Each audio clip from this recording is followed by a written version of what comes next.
یمین البائع لم یجب کے لیے فاعل ہے. ہاں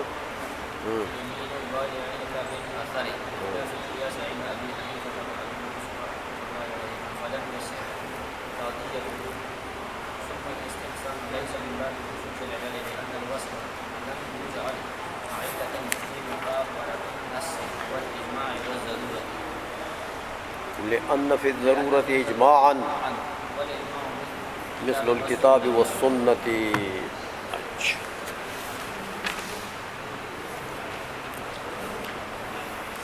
اب یہ تو پہلے آپ کو انہوں نے سمجھا دیا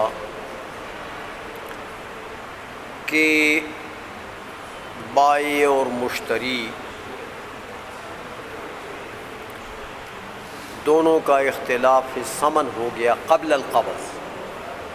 مبیعہ کو ابھی قبض نہیں کیا تھا، یاد ہے؟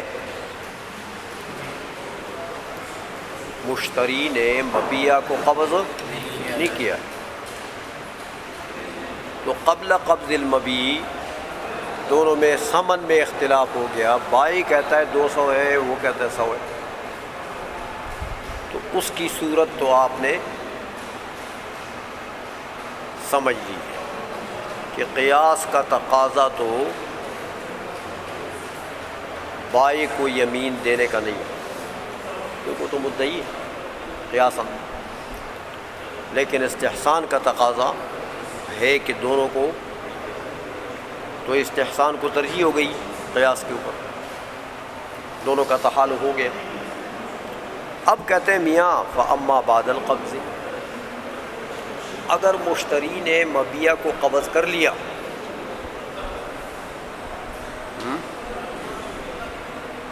ایجاب و قبول دونوں میں ہو گیا، بائع اور مشتری میں،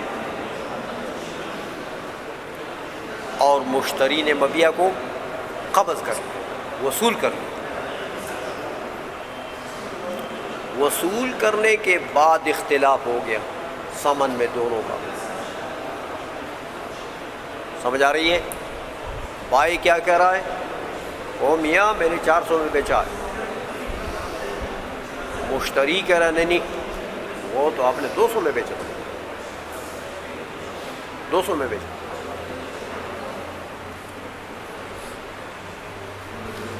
لیکن مبیعہ کدھر ہے؟ مشتری کے قبضے میں. سمجھ میں آ گئی ہے؟ اچھا تو میاں کہتے فلم یجب بہ یمین البائع الا بالاثر. اب یہاں قیاس کا تقاضا کیا ہے؟ سمجھ آئیے؟ قیاس کا تقاضا تو یہ ہے میاں کہ بائع کو یمین نہیں ہونا چاہیے. سمجھ آئیے؟ بائع کو یمین، کیونکہ بائع تو یہاں مدعی محض ہے، وہ زیادت کا دعویٰ کر رہا ہے نا، ثمن میں زیادت کا دعویٰ کر رہا ہے. کس کے اوپر؟ مشتری پر. تو مشتری منکر ہے، تو یہاں تو صاف مسئلہ ہے کہ میاں جو مدعی ہے اس کے اوپر تو یمین نہیں ہوتی نا، یمین تو منکر پر ہوتی. آئی سمجھ میں؟ اور بائع یہاں پر کیا ہے؟ مدعی محض، کہ وہ 200 درہم کی زیادتی کا دعویٰ کر رہا ہے مشتری کے اوپر، اور مشتری اس زیادت کا منکر ہے. تو منکر کے لیے یمین ہونا چاہیے، بائع کے لیے تو یمین. قیاس کا تقاضا تو یہ. لیکن کہتے ہیں میاں بات ہو گئی ٹھیک ہے، قیاس کا تقاضا تو یہ ہے کہ بائع کے اوپر یمین نہیں آنا چاہیے، لیکن کیا کریں میاں؟ قیاس کے مقابلے میں اثر آ گیا، قیاس کے مقابلے میں حدیث آ گئی ہے. سمجھائیے؟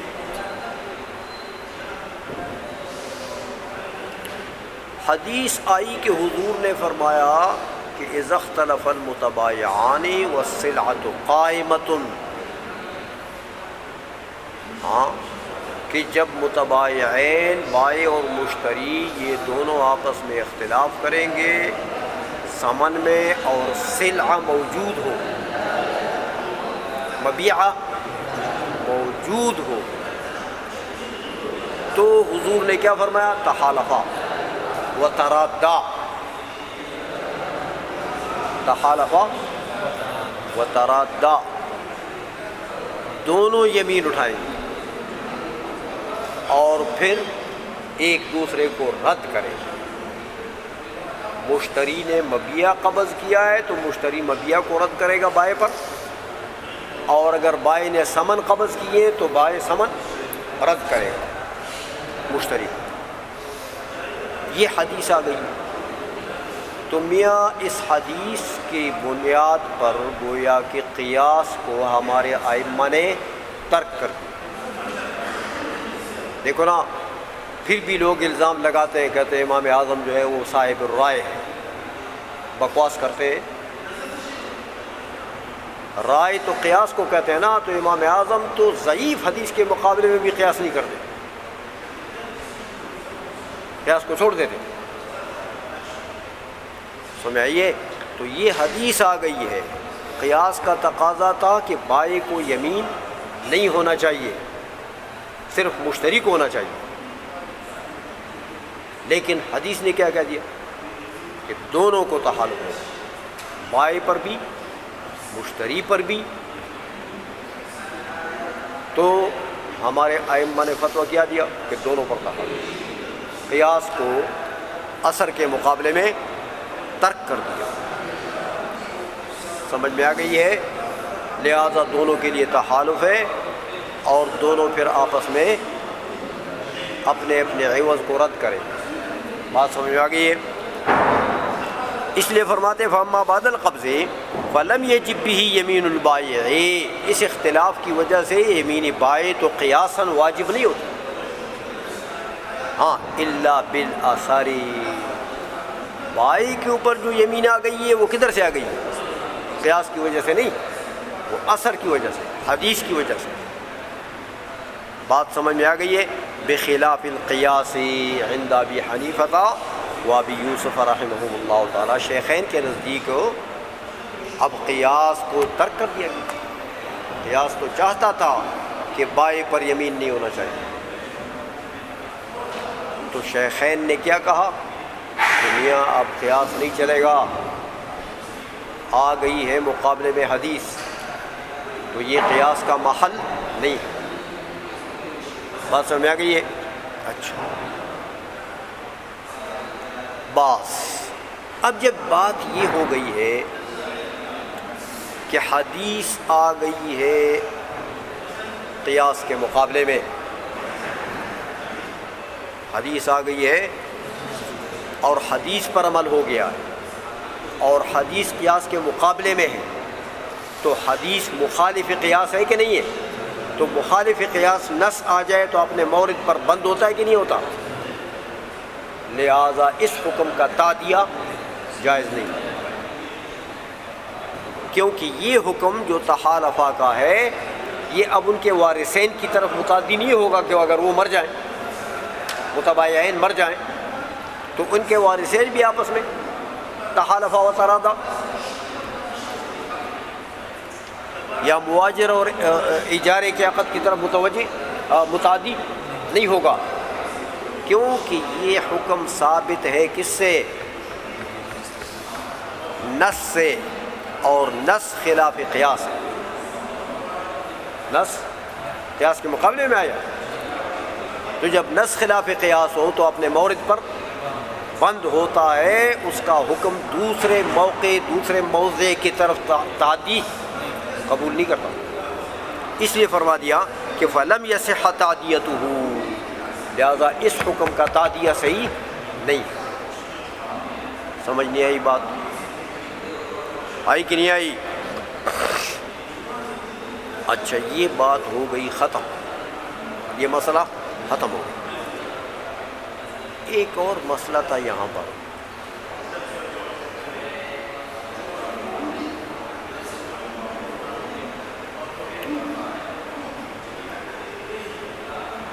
ایک ہوتی ہے علت مستنبطہ، قیاس کے اندر قیاس کی بنیاد جس علت پر ہوتی ہے۔ میں نے آپ کو پہلے بتایا تھا ابتدا میں کہ جہاں قیاس ہوتا ہے وہاں چار چیزیں ہوتی ہیں، یاد ہے؟ ایک مقیس علیہ، ایک مقیس، ایک علت، ایک حکم، یہ چار چیزیں۔ اچھا، وہ جو علت ہے اس علت کے اوپر جو حکم متفرع ہوتا ہے منصوص میں، وہی علت اگر دوسری جگہ پائی جائے تو یہ حکم بھی ساتھ ہو، اس کو قیاس کہتے ہیں۔ غیر منصوص کو آپ نے منصوص کے اوپر قیاس کر دیا کیونکہ اس کی علت پائی گئی۔ یہ جو علت ہے جو مجتہدین نے علت نکالی ہے کہ بھئی یہ وصف علت ہے اس حکم کے لیے، اب یہ علت یہاں پائی جائے گی، یہ حکم بھی ساتھ پایا جائے گا۔ بات یاد ہے کہ نہیں ہے؟ اس علت میں تھوڑا سا اختلاف ہمارے فقہا کا۔ علت مستنبطہ جو ہے، بعض فقہا ہمارے فرماتے ہیں کہ علت مستنبطہ میں تخصیص جائز ہے، علت مستنبطہ میں تخصیص جائز ہے۔ تخصیص کا کیا مطلب ہے؟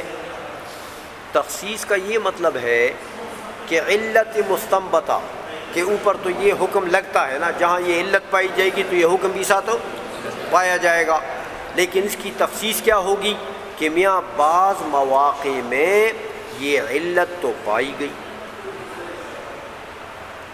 لیکن یہ حکم ساتھ نہیں پایا، یہ علت کی تخصیص ہو گئی عن الحکم، علت کی کہ اب یہ علت وہ علت نہیں ہے جس کے ساتھ حکم کا پایا جانا ضروری ہے،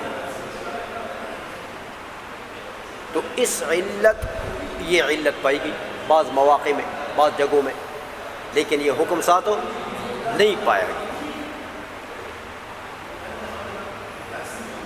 تو علت میں ہمارے بعض فقہا فرماتے ہیں کہ اس میں تخصیص جائز ہے، تخصیص اس طریقے سے تخصیص آئی سمجھ میں۔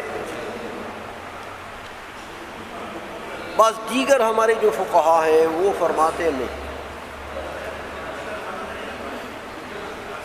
علت میں تخصیص جائز نہیں، میاں علت جو ہے وہ شرعاً مجتہدین کے نزدیک اس حکم کے لیے دلیل ہے،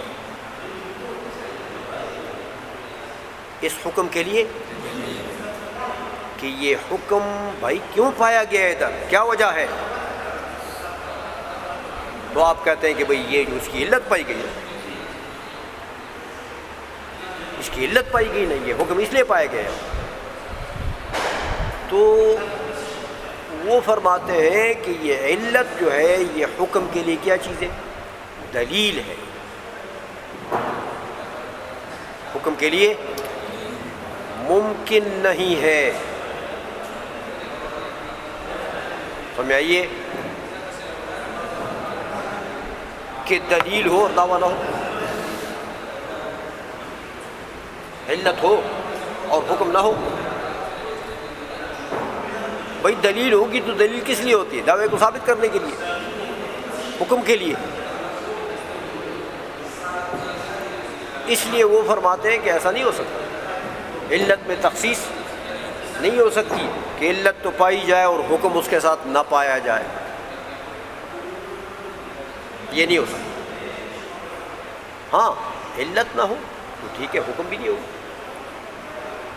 لیکن علت ہو اور حکم نہ ہو یہ ممکن نہیں ہے۔ یہ دو مذاہب ہیں ہمارے فقہا کے علت مستنبطہ کے متعلق۔ پہلے لوگ کون سے؟ جو یہ کہتے ہیں کہ علت میں تخصیص جائز، انہوں نے دلیل پیش کی، کہتے جائز ہے میاں۔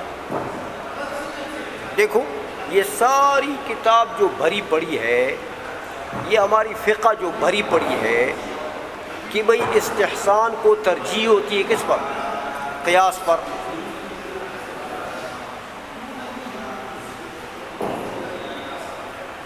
تو قیاس بھی وہاں ہوتا ہے نا، قیاس کا بھی کوئی تقاضا ہوتا ہے، اور استحسان بھی آ گیا اسی مسئلے میں۔ تو جب قیاس موجود ہے تو اس کا معنی کیا ہوا؟ کہ علت موجود ہے، لیکن مقابلے میں استحسان آ گیا تو حکم لگ گیا۔